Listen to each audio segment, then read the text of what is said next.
So what's the thing that you want when you put that book in their hand? What do you want them to take away at the really core level? Well, first of all, that people can quote unquote look normal or be in larger bodies and have an eating disorder. That's the first thing. Commenting on weight is going down a rabbit hole that they're probably not equipped to deal with and respond in a way that's going to be supportive towards their patient or client.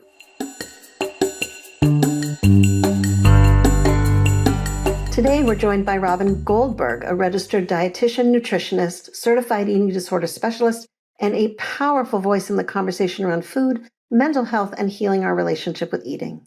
Robyn is known for her compassionate, non-diet approach and for helping people move away from food fear, rigid wellness rules, and the exhausting pressure to eat in an idealized way. She's also the author of the book, The Eating Disorder Trap, and has been featured in numerous media outlets for her expertise on eating disorders, anxiety around food, wellness culture, and recovery. In today's conversation, we're exploring what happens when the pursuit of health disconnects us from ourselves. Welcome, Robyn. Thank you so much for having me. I appreciate it. Robyn, we've been wanting to talk to you for such a long time. I'm so glad you're with us. I always love to ask authors, how did the book come about? The Eating Disorder Trap is being so well received. I'm wondering, how did you come up with the idea to write the book? What compelled you to do so? Thank you. Well, it was just the 6-year anniversary of the book. Ironically, it came out March 30th, the week before the world shut down. And it was 4 years in the making. And I'm always suggesting different books to clients in the 29 years I've been in practice. And people would always ask me, when are you going to write a book? And I thought, if I was going to write a book, I wanted to write a book that was not like any books that are in the field.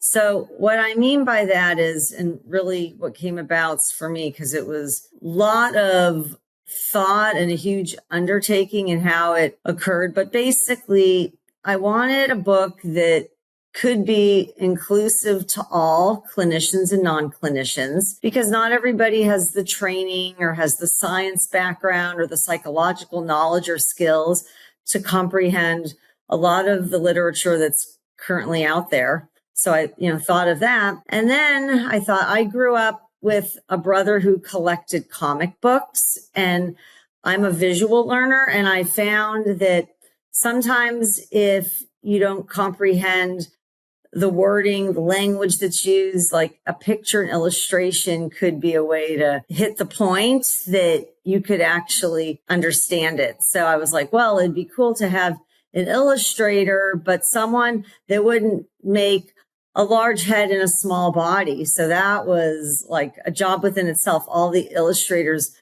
I interviewed, because I wanted one that can embrace all shapes and sizes, all ages, all genders. And Austin, the illustrator I hired, totally got that and is married to someone who's recovered from an eating disorder. And I was like, he's my guy.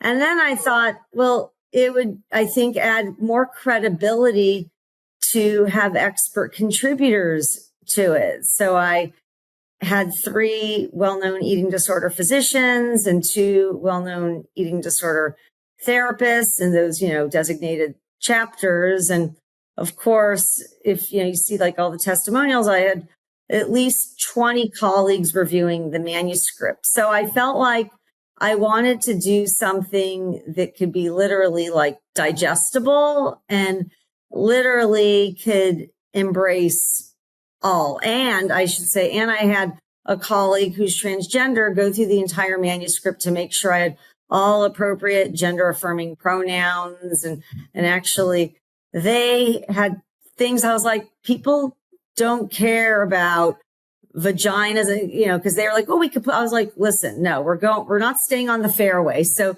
that was how it came up. But literally everything was a conversation piece and quite a bit of education for me, from even just the color of the title. I don't know if you notice it's multiple colors and learning about the metaphor of color from the designer who made it for me, from the title to, I mean, there's so much. I mean, literally we can have a podcast just on like the whole book, but yes. It's so much behind the scenes. I appreciate the comprehensive approach to it. Who do you consider your target audience for this book? I mean, who isn't? But I mean, who in your ideal mind, I mean, who is your target audience? Because I imagine it's some combination of, just common folks out there who are trying to figure this out, but also I imagine some professionals. So it was initially designed for what providers lack in their training, healthcare providers lack in their training, as well as mental health care providers, to be able to diagnose and support someone with an eating disorder. So it was really like written for, the healthcare provider in mind. But of course, family, chosen family, coaches, rabbis, priests, I mean, literally anyone and everyone. I actually had a surgery last week. And when I saw the surgeon yesterday, he knew literally for like the whole team, I brought 15 books from like, the anesthesiologist when I was like, it's like, oh, I heard you wrote this book, this doctor. So literally like this whole team at USC now has, and so the doctor I was seeing yesterday was like, Robyn, I would love for you to come to USC and speak at ground rounds. I'm like, I would love to. So, I've done it at a lot of hospitals, but yes, especially as our future providers, this is like who our clients will be seeing, the future pulmonologists and cardiologists and internists. And yes, so getting it into, med students, physical therapy students, occupational therapy, like these are the people that need it, as well as even just all the future therapists that I know and work with and so collaborate Robyn, what with. do you want? Like if you're putting it in the hands of a professional, let's go for medical professionals first, because we all know from working in this field that we've had countless clients come to us and go, I went to the doctor and they just said lose weight, right? So what's the thing that you want when you put that book in their hand? What do you want them to take away at the really core level? Well, first of all, that people can quote unquote look normal or be in larger bodies and have an eating disorder. That's the first thing. Commenting on weight is going down a rabbit hole that they're probably not equipped to deal with and respond in a way that's going to be supportive towards their patient or client. So that would be it, especially, Nina, because unless it's a concierge physician, they're not spending a lot of time with their patients. They're in and out. And on one hand, like I'm thinking about like someone else who I'm seeing today, on one hand, has all these medical issues, is going through fertility, and the nurse is like, oh, you know what? You really should be on a GLP-1 when this person has had an extensive history of anorexia nervosa and fell through the cracks because they were always in a larger body. So let's just dive right into there, because that's what's happening so much, right? One thing I want to reiterate that you said is don't judge a book by its cover, right? You don't know somebody's eating history, if they have a history of disordered eating disorders, and don't judge somebody. But then somebody's coming in and the doctor's saying, here, go on a GLP-1. And what are you seeing with the rise of GLP-1s in everywhere? What are you seeing in your practice with people who are coming to you with eating disorders? Well, first and foremost, if they had disordered eating before, they have certainly developed an eating disorder. They're fearful of food. They're malnourished.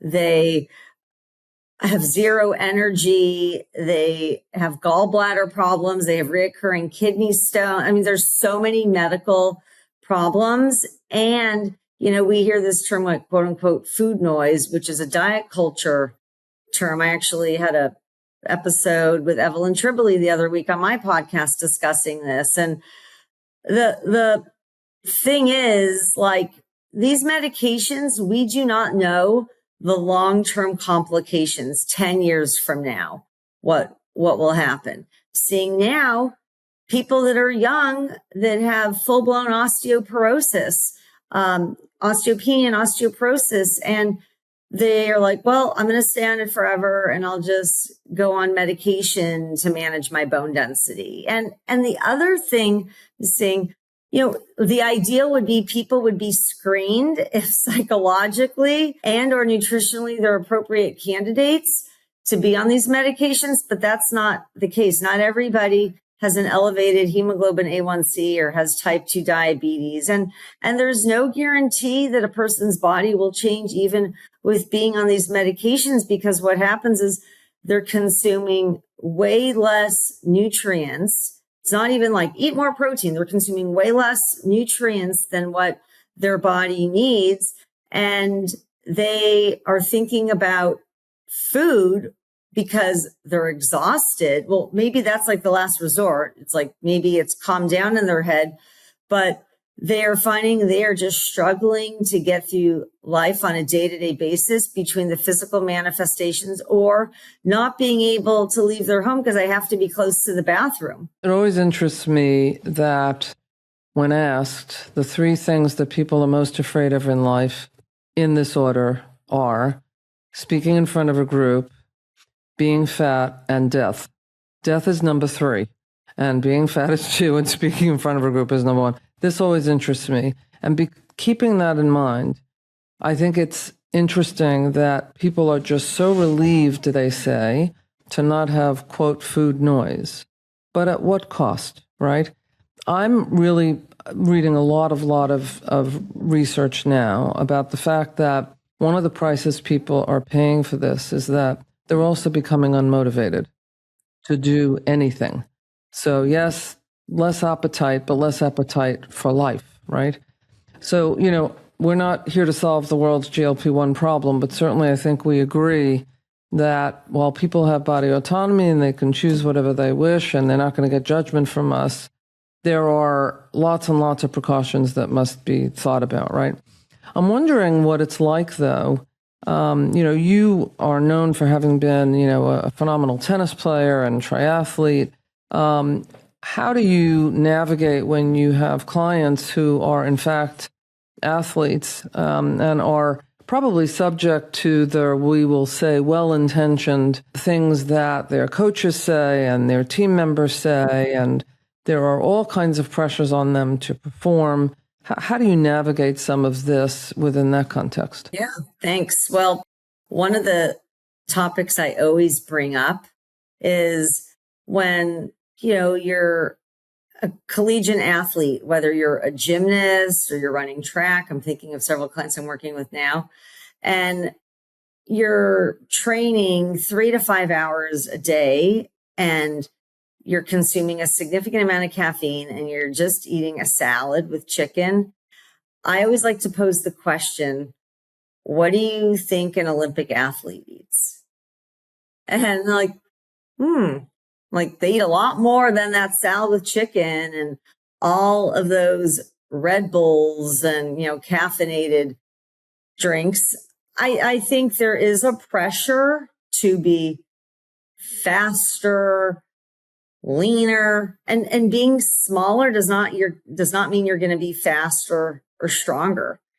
And I think, part of it too, like when you're in a sport that's in the public eye, like I'm thinking of, a client of mine who is a ballet dancer who's very well known, and will say like, Robyn, and this client's been with me for many years. I've been with them since before they got their dream, they made it. And we talk about like all the disordered eating and the company and what everyone does.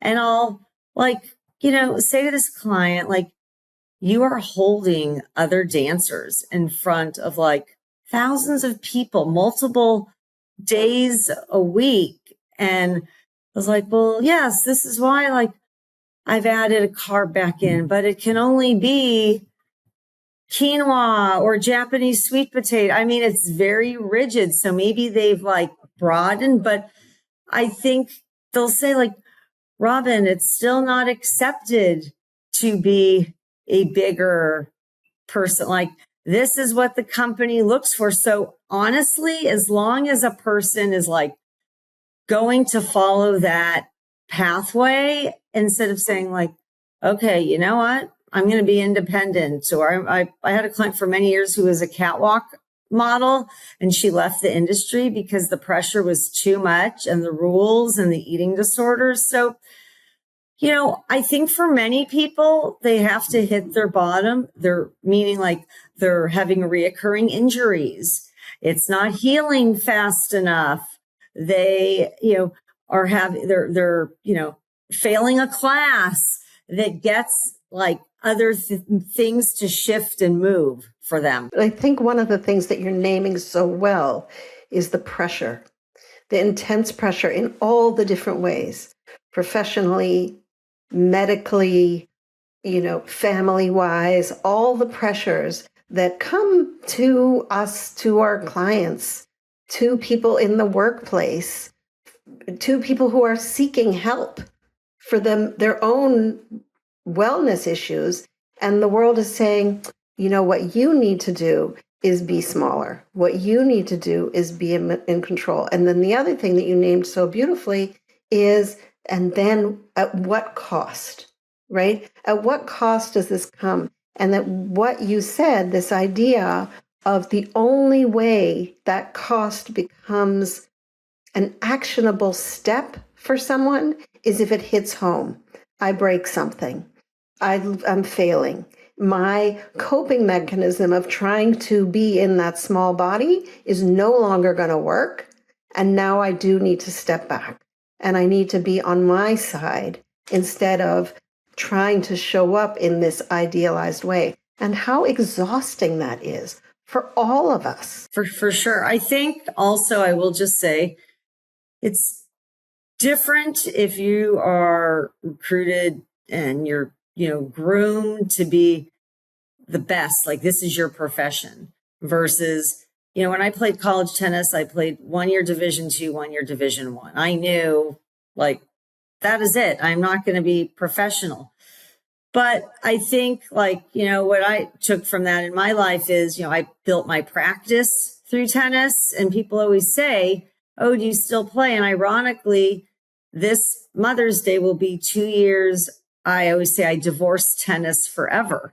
And my bottom was I tore my elbow after 35 years of competitive tennis. And I had 2 PRPs. That was my procedure, and literally stopped anything that required gripping. And now my husband's like, think you should restart or, play pickleball. You're so good at it. I'm like, you know what? I'm at a stage of my life. I want to preserve my body. I do not want things replaced and, surgeries. I want to be able to be in one piece and not. So like, I think you kind of have that aha moment within. And I think for one would hope. Yes, hopefully. Well, yeah.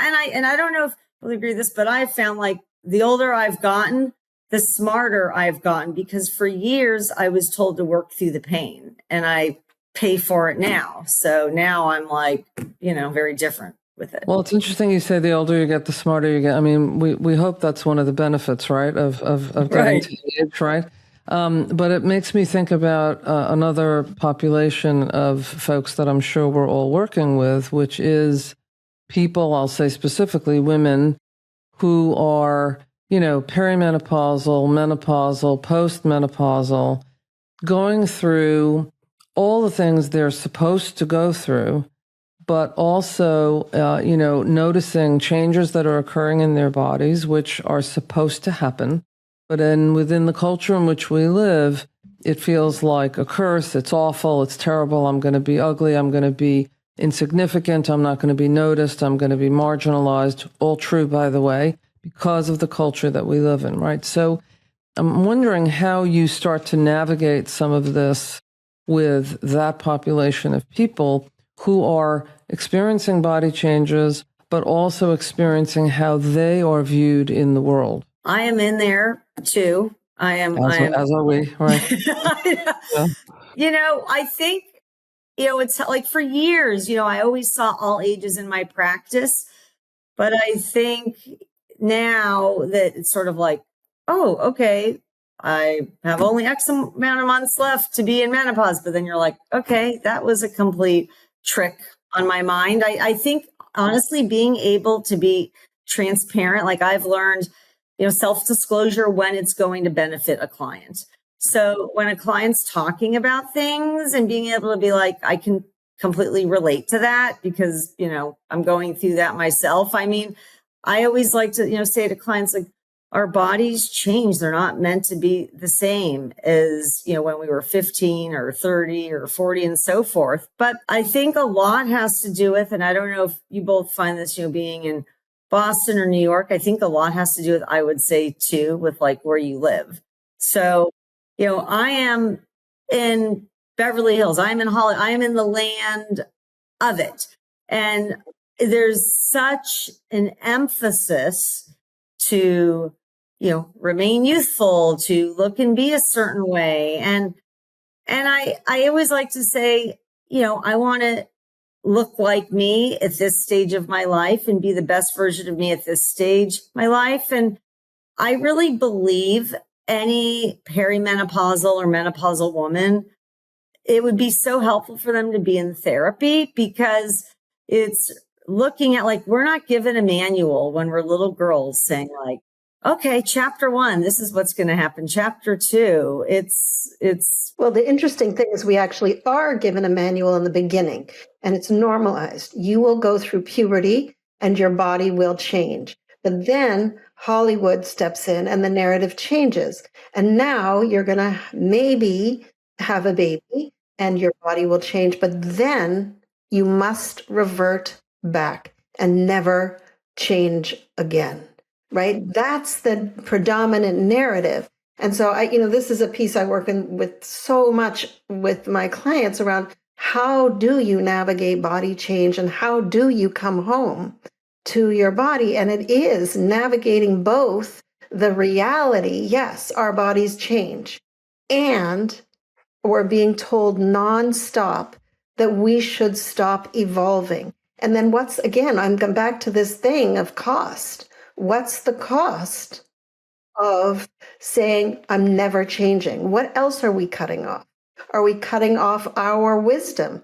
Are we cutting off on really knowing what our body needs? Like you said, I'm no longer going to, push my body on a tennis court. It doesn't work for me. That's your wisdom. So I feel like there's so much for us, as clinicians, to change the conversation in our culture about body changing being a bad thing and really adding on all the benefits to us changing. That's right, Nina. I think it's not spoken enough about all the benefits of change. I think the pandemic taught us change happens, whether you want it to or not. You can have a plan, but, things don't always go as planned. And the more that a person's wrapped up on the size pants they wear or, the, amount of food they were told they quote unquote should eat. Like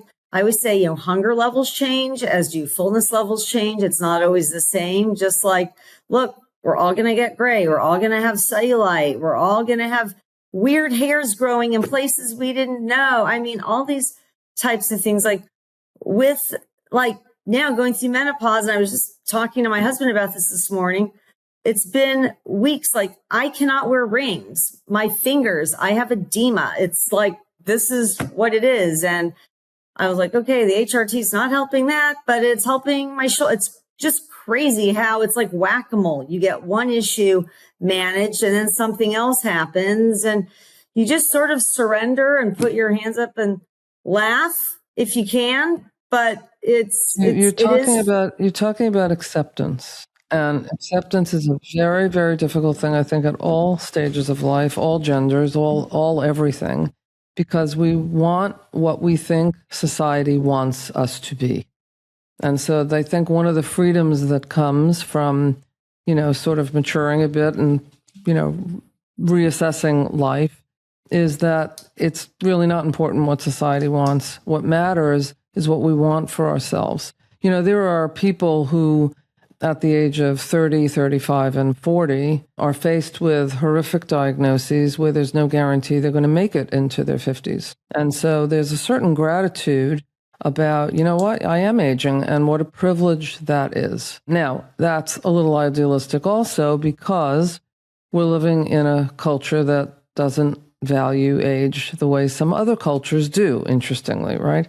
I'm curious to know if there are folks that come to see you or perhaps readers of the book who are also asking you to help them navigate nutrition within some medical situations that they're going through.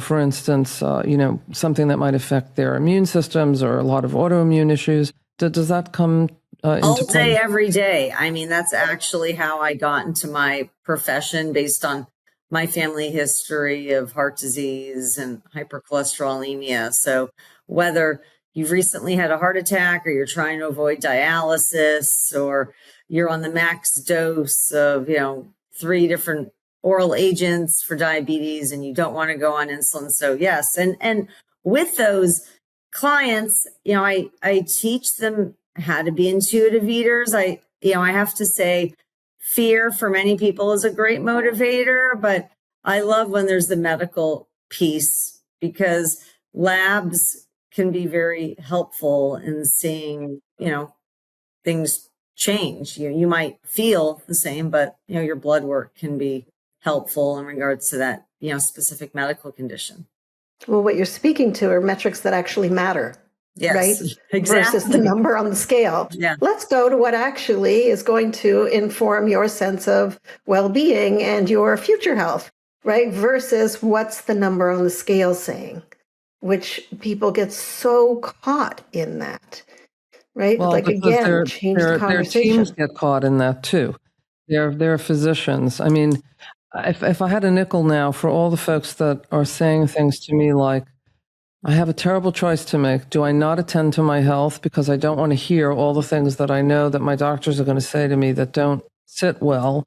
Or do I just, sit and bear it? Or do I actually advocate for myself? It's exhausting. It's just exhausting. And also it prevents, it's not just exhausting. It worries me when my clients say, I don't want to go see that doctor. They're just going to tell me to lose weight, right? Because they're cutting themselves off from support. I'm like, great, let's find you somebody new. I was going to say, I think it's hard to find providers that have offices that are size inclusive. Like my office, which when we're off camera, I have to show you, my office was designed for, someone that could be up to 650 pounds, or they could be coming in their wheelchair, and the bathroom was designed so they could go under, the sink could, be the right height for them. So yes, they have felt verbal and nonverbal statements that have impacted how they have felt about going to that space. Yeah. And I've been to Jenny's office. It looks the same way,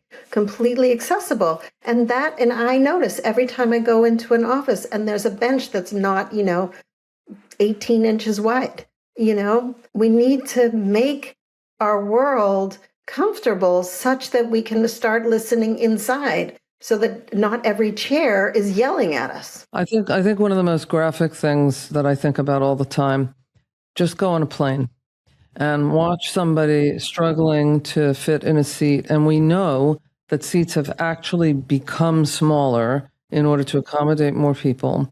And then literally why I said 18 inches. That's how big they are. Mm-hmm. And then they either bring with them or go through the task of asking for a seatbelt extender. And the look of disdain, the look of judgment, as if to say, well, look at the mess you've gotten yourself into now.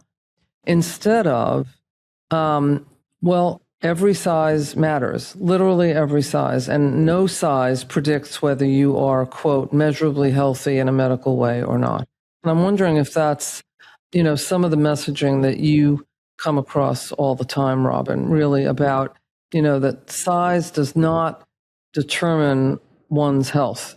There are plenty of very, very hyper thin people walking around who have very worrisome numbers. 150%. I mean, It's interesting because I'll just say this, it's to your point, Jenny. When I had my physical in January, it was the first time my liver enzymes were elevated, and I don't drink. And my internist looked at me and I said, I just want to say to you, because I could see, because I started my career in his office. And I said, are you going to say I have non-alcoholic fatty liver syndrome? He's like, well, it would be confirmed with an ultrasound. I said, well, I just want to say the recommendations you would give to me, are they what you would give to a client? He's like, well, no.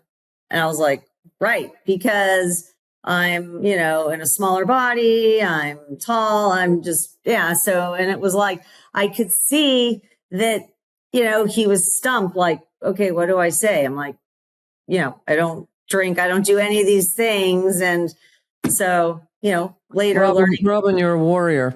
You're a warrior. Not to be confused with a warrior, but you're a warrior because in every situation that you're in, you're educating and you're making a point. Yes.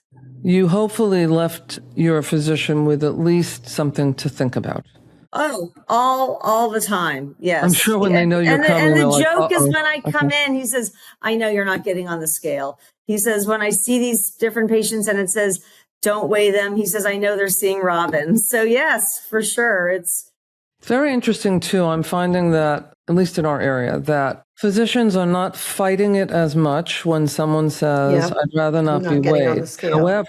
However, context is everything.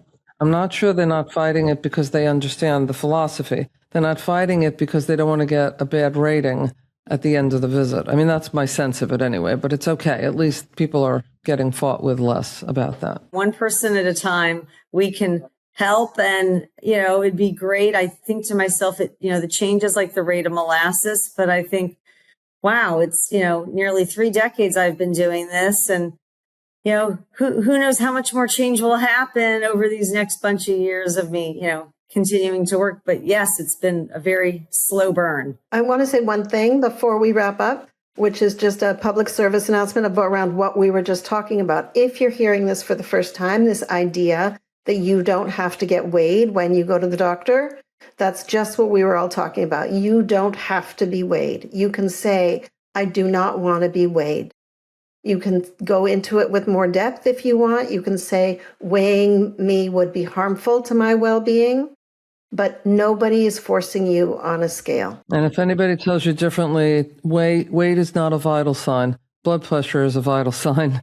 Weight is not. Robyn, I want to remind everybody that your book is The Eating Disorder Trap, and it's a delicious, wonderful book. I highly recommend it to both laymen and professionals alike. And we're just so grateful for the difference that you're making in our field and in the world. Any final message for all of those out there who are hearing the word diet culture for the first time and happen to stumble on all of us? I just wanted to say that it doesn't matter your age. It's never too late to get help. So true. So true. We all deserve support.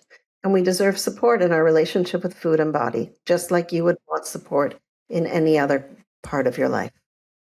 Robyn, where can folks reach you other than reading your wonderful book? My Instagram is at Robyn with a Y, Goldberg RDN. And my website is askaboutfood.com. Askaboutfood.com. See, that doesn't require a Y in Robyn. That was very smart. Okay. Robyn, thanks so much. Thank you so much. Thank you so much for having me.